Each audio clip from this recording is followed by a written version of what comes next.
हर हर महादेव, जय भोलेनाथ। दोस्तों आइए जानते हैं कुछ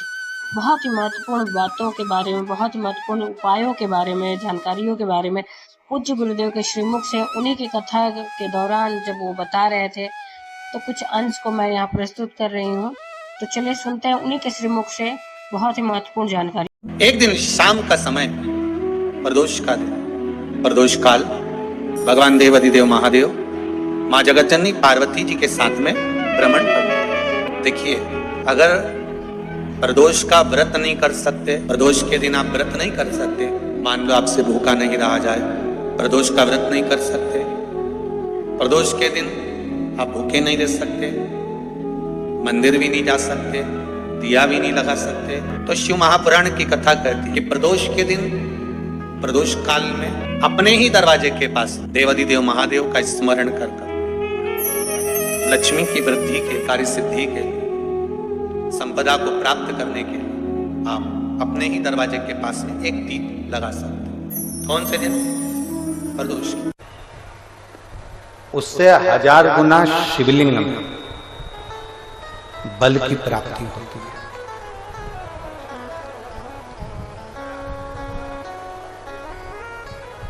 प्रदोष के दिन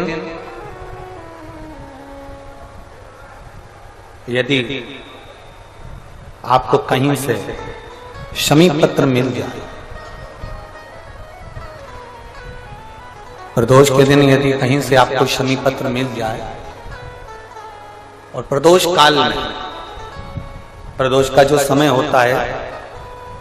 शाम का जो समय होता है प्रदोष काल, 4 प्रदोष 5 प्रदोष आप कर देखिएगा कि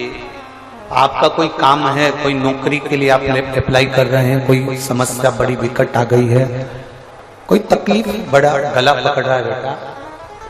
कोई तकलीफ विकट आ गई है, कोई समस्या विकट आ गई है, प्रदोष के प्रदोष काल में अगर एक शमी पत्र भी आप घर के शिवलिंग को, अब ये करने के लिए आपको मंदिर पे शिवलिंग नहीं जाना, अपने घर में जो शिवलिंग, चाहे वो स्फटिक का हो, पारद का हो, कंकर शंकर का हो, लकड़ी का हो, जो शिवलिंग तुम्हारे घर में, कांच का हो, चाहे वो नर्मदा के कंकर का हो, नर्मदेश्वर हो, पाषाण का हो, जो शिवलिंग, चांदी का हो, सोने का हो, तांबे का हो, पीतल का हो, जो शिवलिंग तुम्हारे, एक शमी पत्र यदि आप भगवान शंकर के शिवलिंग पर समर्पित कर रहे हो, और उस शमी पत्र को उठाकर रात्रि को 9:15 की जो एक मुहूर्त होता है, एक समय होता है, जिस समय पर हम अपने मन की बात भगवान शंकर को कहते हैं, पूर्व में भी इसका वर्णन हम कर चुके हैं कथाओं में। उस 9:15 पर वो शमी पत्र को उठाकर एक कागज में, एक कटोरी में उसको रखते थे। 4 या 5 प्रदोष के उस शमी पत्र को अपने पास में रखिए, और जिस कार्य के लिए जा रहे हो उसको जेब में ऊपर के भाग में उसको रखकर लेकर जाइए, आपका वो कार्य सफल होकर ही रहेगा, वो रुक नहीं सकता। उस शमी पत्र में इतना बल होता है, प्रदोष का जो शमी पत्र होता है वो बड़ा बलवान होता है, बड़ा बल। किसी भी प्रदोष के दिन, प्रदोष काल में एक बार लगा दे, उसके बाद में अपनी कामना कर बेलपत्री, एक छोटा सा उपाय अवश्य करिएगा। अगर बच्चे कोई एग्जाम में बैठ रहे हैं, या कंपटीशन एग्जाम है, या नौकरी के लिए अप्लाई कर रहे हो, मान लो 4-6 महीने से बैठे हो, 8 महीने से बैठे हो, सर्विस नहीं है, नौकरी नहीं है, तो एक छोटा सा उपाय अवश्य करिएगा शिव महापुराण का। महाराज बेलपत्री के पेड़ के नीचे विराजमान होकर, बेलपत्री के पेड़ के नीचे जिसको नौकरी के लिए या एग्जाम में बैठ रहा है वो जल चढ़ाए, बेलपत्री के पेड़ के नीचे थोड़ा सा दूध चढ़ाए, फिर जल चढ़ाए, और अपने राइट भाग में घी का दिया और अपने लेफ्ट भाग में तेल का दिया। किसी भी प्रदोष के दिन, प्रदोष काल में एक बार लगा दे, उसके बाद में अपनी कामना कर बेलपत्री के पेड़ के नीचे धोख लगाकर प्रणाम कर जाए और चले जाए इंटरव्यू के लिए, बाबा उत्तीर्ण करा ही देगा, नौकरी दिलाए। जिस दिन रविवार की प्रदोष पड़े उस दिन एक लाल वस्त्र में पीली सरसों रखकर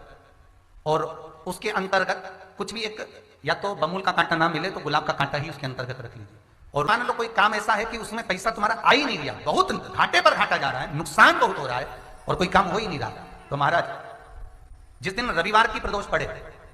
उस दिन एक लाल वस्त्र में पीली सरसों रखकर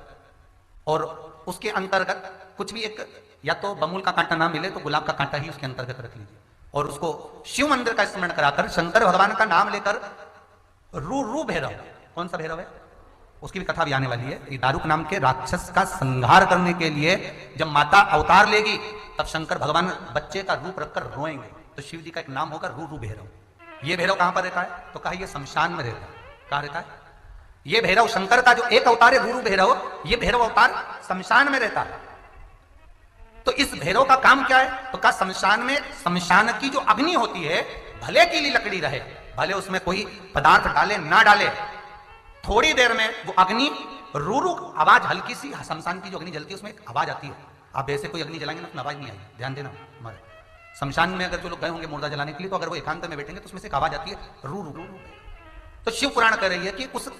सरसों को, कांटे को रूरू भैरव का नाम लेकर जिस व्यापार जो नहीं चल रहा है, दुकान जो नहीं चल रही है, उस दुकान के सामने, उस व्यापार के सम्मुख में उसको जला दिया जाता है। ये करा जाता है रवि प्रदोष के लिए। महाराज कौन से प्रदोष? रवि प्रदोष के, जो सुख का भान कराती है, व्यापार की उन्नति के लिए, समृद्धि के लिए, लक्ष्मी के लिए इसका प्रयोग किया जाता है। तो यहां पर दारुक नाम का जो असुर है, दारुक नाम का जो राक्षस है, उसका एक ही कहना है कि मैं मरूं, मना नहीं है ब्रह्मदेव पर, वो मरने का। नंदी का एक पांव जो ऊपर होता है, आप लोग दर्शन करे होंगे शंकर जी के मंदिर में नंदी के, तो नंदी का एक पांव उठा हुआ होता है, एक पांव नीचा की ओर होता है। हड्डी से जुड़ा हुआ रोग, नेत्रों से जुड़ा हुआ, मस्तिष्क से जुड़ा हुआ कोई रोग रहता है तो एक नीले कलर का फूल आता है महाराज, उस फूल में हल्दी डालकर गुरुवार का प्रदोष पड़ने पर जो नंदी के पांव के पास समर्पित कर देता है महाराज, उसका रोग धीरे धीरे समाप्त होने लगता है। लिंग पुराण कहती है कि नंदीश्वर भगवान के सामने जो पुष्प समर्पित करा जाता है उसको, ये तो लिखा था स्कंद पुराण और शिव पुराण, लिंग पुराण कहती है जो फूल आपने समर्पित करा उसको लाकर पानी की बाल्टी में डालकर आप स्नान भी कर सकते हो, उससे भी हड्डी के जितने रोग होते हैं उसमें आराम लगने लगता है। जैसे कहीं शरीर नहीं चल रहा, हाथ झुन्न पड़ रहा है, हाथ काम नहीं कर रहा, हाथ में झुंझुनी आ रही है, कंपन आ रहा है, जैसे मान लो कोई, चाहे वो शनिचरी प्रदोष हो, चाहे रविवार की हो, सोमवार की हो, मंगल की हो, बुधवार की हो, गुरुवार की हो, शुक्रवार की हो, शनिवार की हो, कोई भी वार की हो, पर बैसाख महीने की प्रदोष, प्रदोष काल में शाम का समय सूर्य डूब रहा हो, बस डूबा ही हो, और उस समय पर सूर्य के डूबन के तुरंत बाद बाबा को धतूरे के साथ में बेलपत्री ना चढ़ाते हुए बेलपत्री के वृक्ष के 7 कांटे बाबा के शिवलिंग पर समर्पित करे जाते हैं महाराज, अपनी जिंदगी में अड़चनों को हटाने के लिए। फिर आप जिस व्यापार में उतरे, जिस व्यवसाय में उतरे, जिस नौकरी में उतरे, आप दिल से करें, आपको तरक्की मिलेगी। आप हार नहीं सकते, नीचे नहीं आ सकते, उन्नति पर ही चढ़ेंगे। प्रदोष। तो उम्मीद करते हैं जानकारी आपको अच्छी और उपयोगी लगी होगी। अगर अच्छी और उपयोगी लगी तो एक लाइक छोटा सा अवश्य करिए। आप पहली बार मेरे चैनल पर आए तो मेरे चैनल को सब्सक्राइब करिए, बेल नोटिफिकेशन अवश्य दबाइए जिससे आने वाले वीडियो आपको समय से प्राप्त होते हैं। दोस्तों कोई भी प्रश्न या सुझाव कमेंट बॉक्स में लिख सकते हैं। फिर मिलते हैं दोस्तों एक नई जानकारी के साथ नए वीडियो में, तब तक के लिए जय भोलेनाथ, हर हर महादेव,